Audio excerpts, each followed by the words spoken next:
తెల్లవారుజాము 4 గంటలకు లేచి అభిషేకం చేయడానికి వెళ్ళేవారు. అన్ని ఏర్పాట్లు జరిగి ఉండేవి. అభిషేకం చేసి చిన్న గ్లాస్తో తీర్థం తెచ్చి అమ్మ పంచం దగ్గర పెట్టి వెళ్ళిపోయేవారు. Every minute precious. ఆయన నడుస్తూ 10 అడుగులు 5 అయ్యేటప్పటికి విజయనరసింహ హోమ్కి వెళ్ళేవారు. అప్పటికి 100 మంది నుంచి ఉండేవారు తెల్లవారకట్ట ఊళ్ళ నుంచి వచ్చి. రాత్రి 10 వరకు ఆయన పేషెంట్స్ని చూసి ఇంటికి వచ్చి అమ్మ మంచం మీద కూర్చుని అమ్మ చెయ్యి ఇలా పట్టుకుని, ఏమ్మా ఇవాళ నీ కోడలు బొబ్బట్లో నేను తినవా?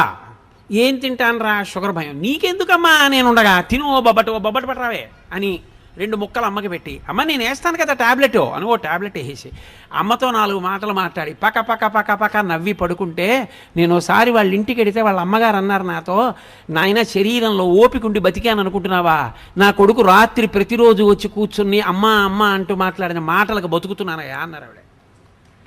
అది ఆదర బుద్ధి. అమ్మ నిన్ను ఏదో ఎత్తుకుపోతుంది